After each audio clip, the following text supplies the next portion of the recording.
मैं एक छोटा सा वाक़या आपके सामने रख रहा हूँ कि इससे इमाम आज़म अबू हनीफा की फ़ुक़हा का अंदाजा लगाइए। 8 साल की उम्र है हमारे इमाम।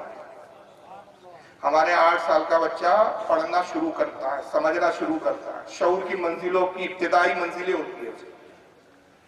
एक वक्त के बहुत बड़े इमाम, बहुत बड़े मुहद्दिस थे उस वक्त, उनका नाम था हज़रत इमाम कतादा। वो कूफा में तशरीफ लाए। उलमा को पता चला कि इमाम कतादा रज़ी अल्लाह ताला अन्हु आए हुए, बड़े बड़े मुहद्दिसीन और बड़े बड़े उस वक्त के आइम्मा उनकी खिदमत में हाजिर हुए और गुजारिश की कि हुजूर हम जामे कूफा में आपका खिताब रखना चाहते हैं, आप तशरीफ लाए, अवाम से खिताब करें, रसूलुल्लाह की हदीसों को बयान करें, इल्म निकाल बयान करें। आपने दरख्वास्त कबूल की और ऐलान हुआ कि फुला तारीख को फुला दिन जामा मस्जिद कूफा के अंदर हज़रत इमाम कतादा खिताब फरमाए। सारे बड़े बड़े मुहद्दिसीन वहां पहुंच गए, उलमा की कसरत थी, मस्जिद भरी थी, मस्जिद के बाहर तक मजमा लगा हुआ। लोग कलम और दवा लेके पहुंचे कि जो कुछ आप इरशाद फरमाएंगे हम उसको लिख लेंगे। इमाम आज़म अबू हनीफा के वालिद गिरामी थे हज़रत साबित, और हज़रत साबित रज़ी अल्लाह ताला अन्हु असहाब में थे मौला कायनात अली मुर्तज़ा। इनके वालिद थे हज़रत जूता, ये हज़रत अली के असहाब में थे। हज़रत साबित जब छोटे थे, कम सिनी की उम्र में थे, हज़रत जूता अपने वालिद के साथ हज़रत साबित मौला कायनात की बारगाह में हाजिर हुए। और यहाँ तक कि तमाम सवाल निगार जो इमाम आज़म के लिखने वाले हैं, चाहे इमाम जलालुद्दीन सयूती हो, चाहे हज़रत इमाम मोहम्मद बिन हुसैन बगवी रहमतुल्लाह अलैह हो, चाहे हज़रत इमाम इब्न हजर अल मक्की अल हैतमी हो, सब ने ये वाक़या नकल किया कि जब आप छोटे थे तो एक मरतबा मौला कायनात की बारगाह में हज़रत जूता रज़ी अल्लाह ताला अन्हु हज़रत साबित को ले गए, अपने बेटे को, और साथ में फालूदा तैयार किया। फालूदा होता है ना, दूध से बनता है, वो ले गए। हज़रत अली को फालूदा बड़ा पसंद,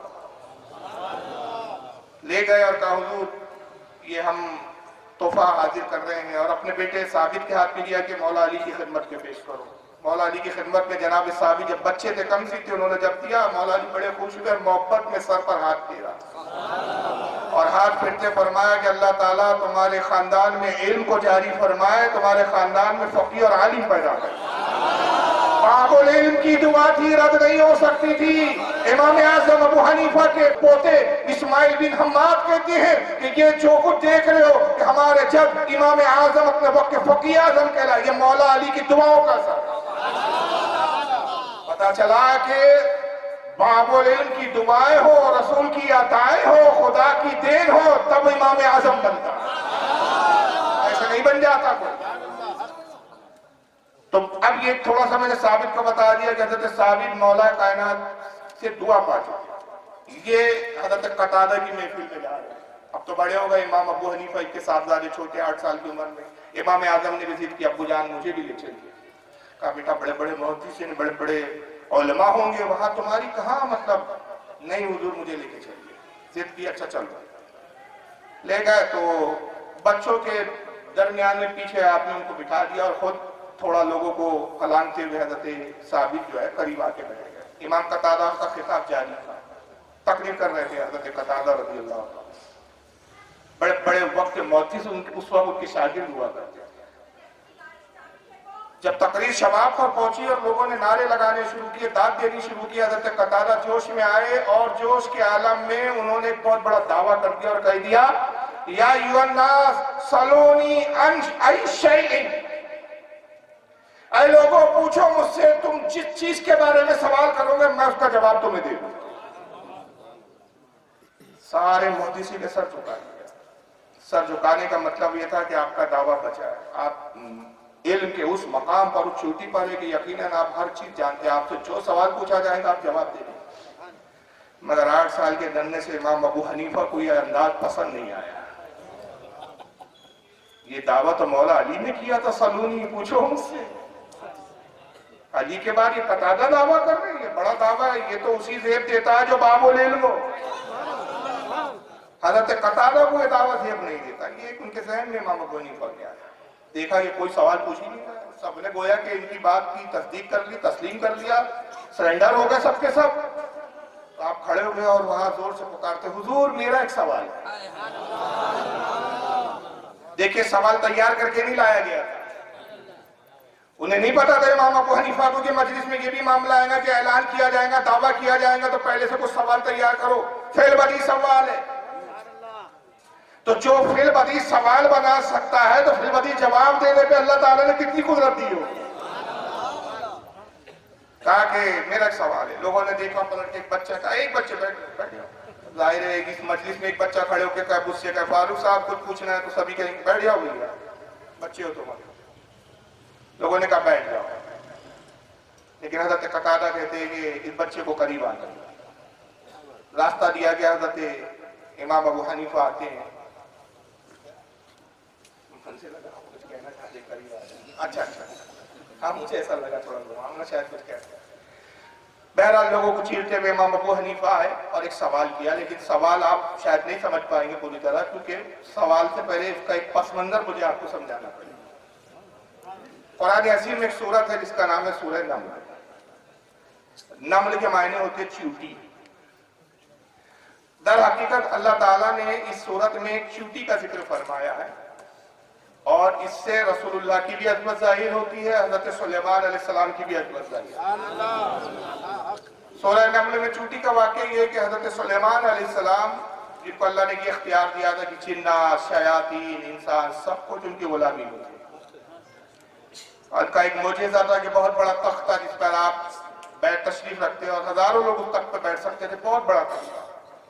उसको जिन्नात और शयातीन कांधों पे लेकर इतनी तेज रफ्तारी से परवाज करते थे तख्त को लेकर कि पलक झपकने में मशरिक से मगरिब में पहुंच जाए। ये रफ्तार का एक जलील लश्कर के साथ, बड़े चाहो जलाल के साथ हज़रत सुलेमान सफर कर रहे थे। एक जगह पड़ाव डाल दिया, कहा यहाँ रुक जाओ, आराम करेंगे। कुरान अज़ीम बयान करता है कि जब सुलेमान एक जगह ठहर गए 30 मील की दूरी पर, अच्छा मील किलोमीटर से ज्यादा होता है, आजकल हमारे किलोमीटर से हम फासले को तय करते हैं, लेकिन उस जमाने में मील ज्यादा चलता था। कुरान अज़ीम का बयान है कि 30 मील की दूरी पर कुछ चूंटियां थी, वो गिज़ा तलाश कर रही थी।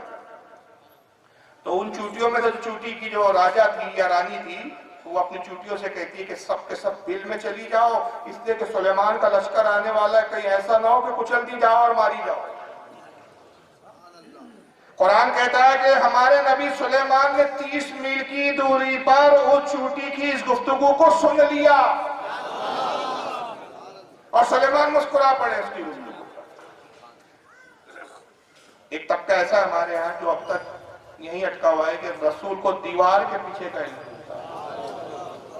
एक फर्जी कहानी पर एक फिल्म बनी थी, एक जमाने में बहुत चली थी। मैं मिसाल दे रहा हूँ, फिल्में देखना नहीं चाहिए वैसे, लेकिन मेरे ख्याल से ऐसा शायद कोई मजमे में बैठा हो जिसने फिल्म न देखी हो, बूढ़े जवान सब ने। वो था मुगले आजम। अनारकली को उसने दीवार में चुनवा दिया जाता है, जानते हैं ना, बड़ी चली थी वो फिल्म, दिलीप कुमार की थी। हालांकि वो अनारकली नाम की कोई तारीख में कोई किरदार है ही नहीं, पहले बता दूं फर्जी कहानी है, लेकिन वो उस तरह से उसको फिल्मों में फिल्माया गया और लोगों के जहन पे अनारकली ऐसी छा गई कि लोग उसको तारीख का हिस्सा समझते हैं। अनारकली नाम का कोई किरदार कभी पैदा हुआ ही, जहांगीर की किसी अनारकली नाम से किसी कनीज से कोई मोहब्बत हुई, लेकिन बहरहाल सब जानते हैं कि अनारकली को अकबर ने दीवार में चुनवा दिया था। बार बार जब ये बोलता है ना दीवार के पीछे का इल्म, नहीं दीवार के पीछे का इल्म, तो मुझे लगता है ये अनारकली की औलाद तो नहीं, इसको दीवार से बड़ी मोहब्बत है। अरे कमबख्त, तुम नबी के इल्म पर सवाल या निशान लगा रहे, यहाँ कुरान है, हदीस नहीं है कि सही बोल दे। सुलेमान जो नबी के हमारे आका के गुलाम है, 30 मील की दूरी पर चूंटी की गुफ्तगू को सुन सकते हैं, तो हमारे आका हमारी गुफ्तगू नहीं सुनते? तो आला हज़रत कहते फरियाद जो करे उम्मती हाल ज़ार के, मुमकिन नहीं कि खैर बशर को खबर हो।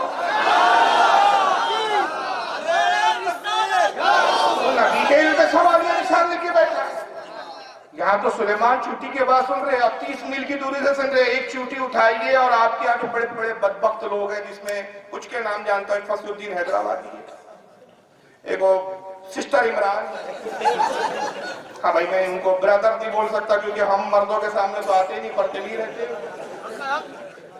उनके पास चूंटी ले जाइए और कहते रसूल के इल्म पे बाद में बात करना, ये चूंटी को आपके कान के पास रख देते, जरा बताओ क्या कही रही है।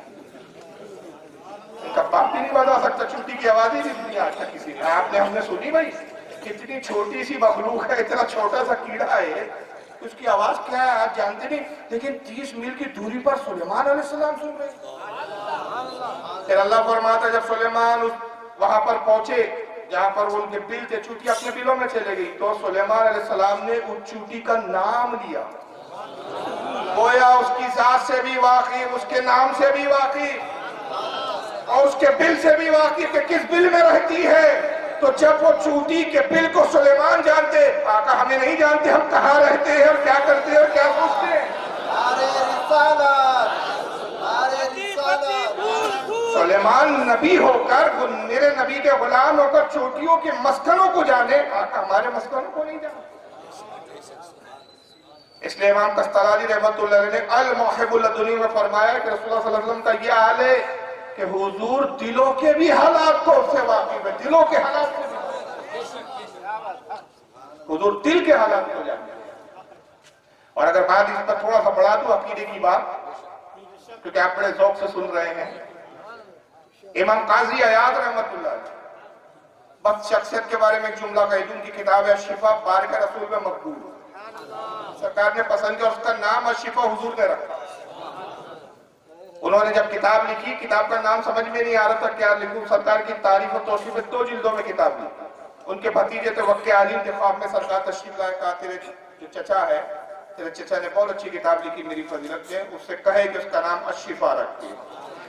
उसका हाशिया लिखा, बहुत बड़े बड़े मुहद्दिसीन हाशिया, मुल्ला अली कारी ने उसकी शरह की, और यहाँ तक के हजरत इमाम खुफानी ने उसकी शरह की, शाह अब्दुल अजीज मोहद्दिस देहलवी ने शरह की, और शाह अब्दुल अजीज मोहद्दिस देहलवी उसकी शरह करते हुए फरमाते कि किताब शिफा के बारे में उलमा का इत्तेफाक है कि अगर कोई मरीज हो और लाइलाज बीमारी में मुब्तला हो जाए, अगर उसकी मौत मुकद्दर नहीं है, तो इस किताब का दर्स देकर उसको सुना दिया जाए, अल्लाह इसकी बरकत से उसको शिफा अता फरमा दे। इसका नाम अशिफा। उसमें इमाम काजी अयाद फरमाते हैं कि अल्लाह के नबी सल्लल्लाहु अलैहि वसल्लम ने फरमाया, हदीस नकल करते हैं और सनद भी सही है उसकी। इब्न माजा की हदीस है, उसकी शरह करते हुए लिखते हैं, इब्न माजा में हदीस है कि हुजूर फरमाते हैं कि जब तुम मुझ पे दुरूद पढ़ते हो, फरिश्ते वो दुरूद तुम्हारा मुझ तक पहुंचाते हैं। इन्न हरमल्लाहु अलल अर्दी अन ताकुल अस्सादल अंबिया अलैहिमुस्सलाम, अल्लाह ने हराम कर दिया जमीन पर कि वो नबियों के जिस्मों को खाए, और नबियुल्लाहि हय्युन युरज़क़, अल्लाह के नबी जिंदा होते हैं और उनको अल्लाह की तरफ से रिज़्क़ भी दिया जाता है, ऐसी हयात होती है।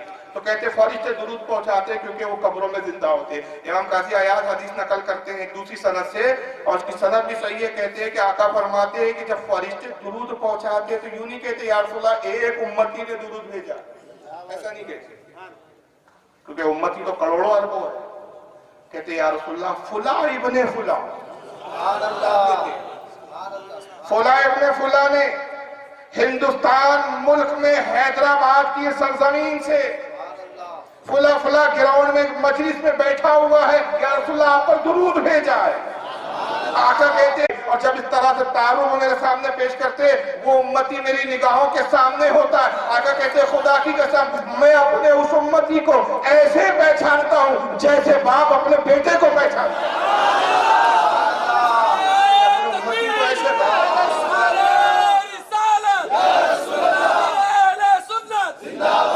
और कौन सी इल्म गैब की दलील है? हम सुन्नियों को मुशरिक बाद में बोलना, आओ बैठो तो हम बताएं कि ये अकीदा 14 साल में कैसे कैसे इमामों का है। तो तुम्हारे अकीदे के मुताबिक 14 साल में कोई मुआहिद हुआ ही नहीं, सब मुशरिक, यहां से वहां तक सब मुशरिक। कौन सा फिरका लाए हो यार, तुम्हारी वजूद 1857 के बाद का है, तुम खुद सबसे बड़े बिदअत हो। चलिए बहरहाल बात कहीं और जा रही है, मुझे इमाम आजम पे ज्यादा बोलना चाह रहा हूँ। हज़रत सुलेमान जब चूटी को आवाज दी, उसका नाम लिया, बाहर अस्सलाम वालेकुम या नबी अल्लाह, वालेकुम सलाम। तूने कैसे कहा कि हमारा लश्कर कुचल देगा तुम्हें, कैसे तूने तौबा कर, सख्ती के साथ कहा। चूटी क्या प्यारा जवाब देती, कहती है अल्लाह के नबी आप गुस्सा ना फरमाए, जलाल ना फरमाए, आप नबी है, आप हमारा ख्याल रखेंगे, आपके लश्कर में हर कोई नबी थोड़ी है, आप हमें जानते हैं पहचानते हैं। सुलेमान अलैहिस्सलाम बहुत खुश हुए, कहा तेरे जवाब से हम बड़े खुश हुए, आज तेरे तमाम चूटी और तेरे कबीले की जो है दावत हमारी तरफ से, फरमाया इनके जो है सुराख है या जो इनके पीले वहां पर इनको मिठाइयां दे। मिठाइयाँ परोसी, वाकया खत्म हो गया। एक बात जहन में आ रही है, मैं कह देता हूँ, 30 मील की दूरी पर चूतिया गुफ्तगू कर रही है, सुन कौन रहा है? भाई वो तो नबी है, सुन ले तो क्या ताज्जुब है? चूती को कैसे इल्म है कि 30 मील की दूरी पर सुलेमान है? वो तो नबी नहीं है ना, मेरे ख्याल से वली भी नहीं बोल सकते। भाई सुलेमान जान ले, मैं कहता हूं 30 मील की बात क्या है, वो 300 मील की दूरी पर भी होती तो अल्लाह के नबी सुलेमान जान लेते।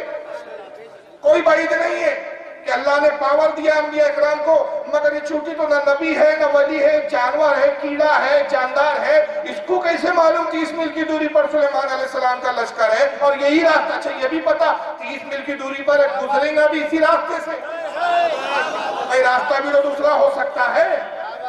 इतना इल्म उसके पास कैसे? कुरान में तो उसका जिक्र नहीं है, हदीस में भी मैंने थोड़ा तलाश किया, नहीं मिला। अब मैंने कहा क्या करूं यार, तो मैंने इश्क के विद्वान के साथ सरकार की बारगाह की तरफ रुजू किया, रसूलुल्लाह ये जहन में बात आई, चूंकि को कैसे मालूम? तो मेरे आका ने कहा गुलाम तो समझा नहीं, वो वाकई में एक बात पे गौर कर, सुलेमान अलैहिस्सलाम को नबी जानती है, उसने कहा आप नबी है, आप तो हमें पहचानते, लश्कर में हर कोई नबी नहीं, तो नबी कहना, नबी मानना, इस बात की दलील है कि वो सुलेमान अलैहिस्सलाम पर ईमान लाई थी। ईमान और सुलेमान की मोहब्बत का सिला ये मिला कि अल्लाह ने भी उसे इतना इल्म अता कर दिया, तो जब चूंटी मोहब्बत करे नबी से तो ऐसा इल्म दे दिया जाए जो नबी का शहजादा हो, नबी की औलाद हो, उसको कैसा इल्म दिया जाएगा? तो अगर बगदाद की सरजमीन पर मेरे गौस का नजर को इला बिलादिल्लाहि जमा कर जलती अला हुक्म इत्तिसाली, मैं अल्लाह के तमाम शेरों को ऐसे देखता हूं जैसे हथेली में राई का दाना रखा हो, तो कहता है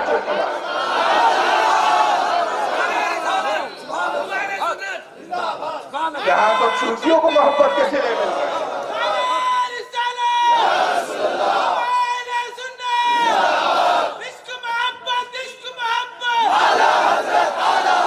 अंदाज लगाए जो नबी का इल्म नहीं मानने के लिए तैयार, गौस का क्या मानेगा? मगर हम खुश अकीदा इसीलिए कि ये फहम इमाम आजम की बारगाह से हमें बतौर खैरात मिला कि हम कुरान पे गौर करते हैं तो हमें इल्म गैब के दलाइल भी मिलते हैं, इल्म भी नबी का नजर आता है, अपनी अंबिया की अजमतें भी नजर आती है।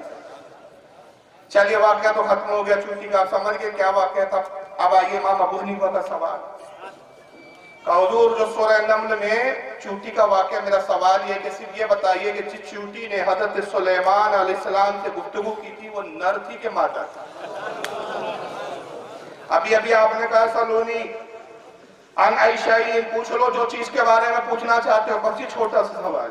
इमाम कतादा घबरा गए, पसीने में शराब हो, महफिल में सन्नाटा, तो कुछ उलमा ने ये चाहा कि हज़रत कतादा की कुछ इज्जत रह जाए, लाज रह जाए। उन्होंने कहा बच्चे के सवाल फजूल है। आपने कहा नहीं, इसका जवाब दिया। अब मैंने अर्ज किया ना कि सवाल सोचकर तो नहीं आए थे, फेलबदी सवाल भी जहन में अब तैयार हुआ, फेलबदी जवाब भी मान। ये होता है फहम और ये होती है फुकाहत। तो कहा कि हुजूर उसका जवाब भी है। हज़रत कतादा ने कहा मैं आजिज़ आया, यकीनन बच्चे तुम सच हो और मैं अपने दावे से रुजू करता हूँ। मुझे अंदाजा लगाइए 8 साल की उम्र में जो हमारा इमाम बड़े बड़ों को रुजू करवा रहा हो, क्या इल्म की गहराई हो, कैसे कैसे वक्त के मुहद्दिस आके अपनी राय से जो है रुजू ना करते हो। तो कहा बेटा मैं आजीज आया, मैं रुजू करता हूँ, मगर इसका जवाब क्या है? फरमाया कुरानी में जवाब है, आपने गौर नहीं किया।